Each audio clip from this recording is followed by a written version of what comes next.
Bonjour Annabelle Gavert. Bonjour Jean-Philippe Denis. Annabelle Gavert, professeure à University of Surrey, co-auteur avec Michael Cusumano et David Yoffie de Plateforme au pluriel, le business model qui domine le monde, traduction française de votre ouvrage Platforms, édition Duno. Vous êtes une spécialiste internationale de la question des plateformes. Et quand on pense plateforme, on pense toujours GAFAM, etc. Ils sont très puissants. On se pose moins la question de comment ils le sont devenus, quelles erreurs peut-être ils ont su éviter. Bien sûr. On parlera dans une autre émission des pièges dans lesquels ils peuvent tomber aussi, dans lesquels peuvent tomber les plateformes. Oui. Là, on va parler stratégie ensemble. Oui. Voilà. Concrètement, plateforme, ça veut dire winner takes all, winner takes most, etc. Mais il y a tout un tas de... On peut faire plein d'erreurs, en fait. Absolument. J'en prends une première. Les erreurs de pricing. Voilà, absolument. Absolument. Effectivement, le mot plateforme étant devenu un véritable buzzword, et les plateformes les plus visibles, les GAFAM, étant tellement dominantes, on a l'impression que la stratégie de plateforme est un ticket gagnant pour réussir à chaque fois. En fait, on a vu que la grande majorité des plateformes échouent. C'est comme toutes les startups, à peu près 9 sur 10 échouent. Celles qui survivent et celles qui réussissent obtiennent des positions dominantes extraordinaires. Mais nous avons identifié dans notre livre 4 types d'erreurs. Le premier est l'erreur de pricing. Il faut savoir que le business model des plateformes repose toujours sur l'identification d'abord de plusieurs versants de la plateforme, donc différents types d'utilisateurs qui vont vouloir s'affilier à la plateforme, sachant qu'au moins un des versants voudra s'affilier uniquement pour être connecté via la plateforme à l'autre versant. Il y a donc toujours des interdépendances, des complémentarités entre les demandes des différents versants.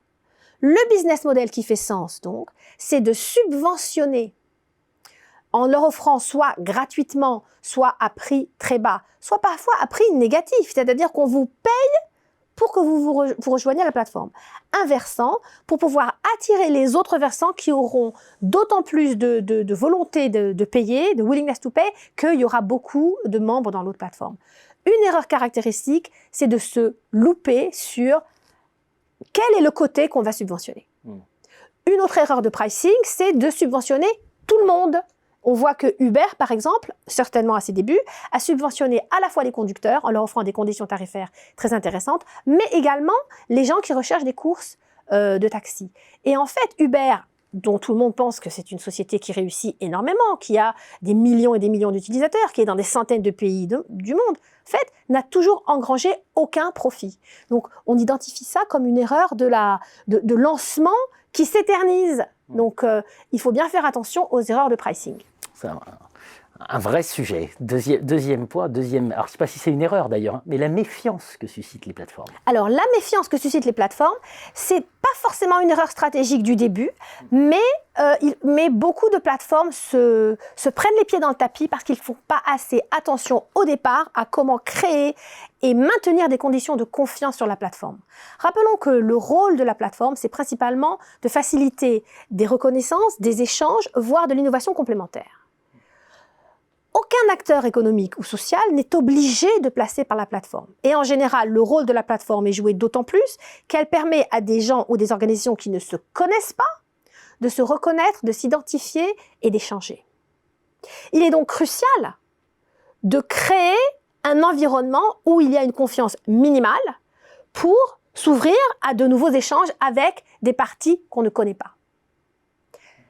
Et là, il y a un paradoxe. C'est que les plateformes bénéficient d'effets de réseau, c'est-à-dire que les plateformes vont créer de la valeur, d'autant plus qu'elles ont beaucoup d'utilisateurs.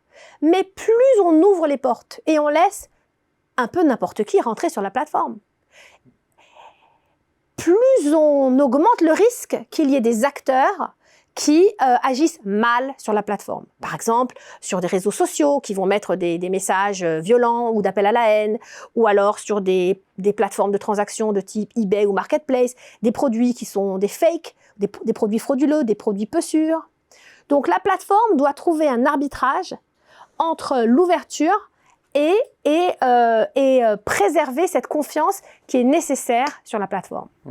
Troisième erreur extrêmement intéressante, l'orgueil, le péché d'orgueil, c'est-à-dire qu'on sous-estime la concurrence. Exactement.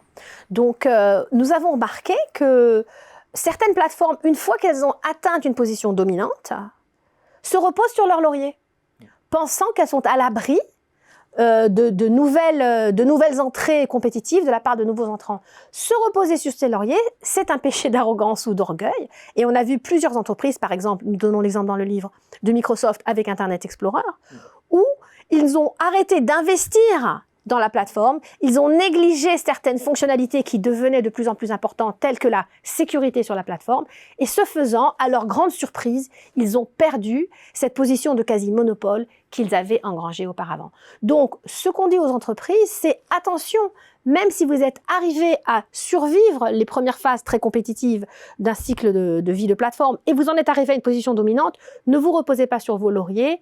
L'orgueil et l'arrogance, ça sera la fin de votre histoire. Ce sera la fin de votre histoire. Et enfin, dernier point, l'erreur de timing. La stratégie renoue avec la question du timing. Ne pas s'imposer quand le marché bascule. C'est la 4e erreur. Exactement, exactement. Parce qu'en fait, les marchés de plateforme sont des marchés divisés en 2 phases temporelles. Il y a la phase de départ où il y a en fait une compétition assez féroce d'ailleurs entre différentes plateformes.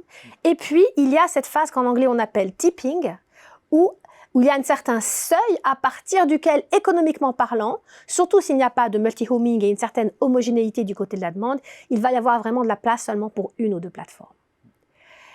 Et la question est de savoir qu'il ne faut pas attendre trop pour rentrer dans la compétition, parce qu'une fois que le tipping aura eu lieu, c'est trop tard. C'est trop tard. Par contre, venir trop tôt, ça peut aussi être un petit problème, parce que la plupart des plateformes ont besoin d'attirer différents versants. Si on arrive trop tôt, il est parfois difficile d'attirer différents types d'utilisateurs. Absolument passionnant. Voilà. Alors, il y a des vétérans, des nouvelles pirouettes. On ne va pas déflorer l'ensemble de l'ouvrage. On ira vous lire dans l'ouvrage Plateforme. Et ensemble, on va creuser maintenant toutes les questions politiques aussi que posent les plateformes. Merci Annabelle. Merci Jean-Philippe.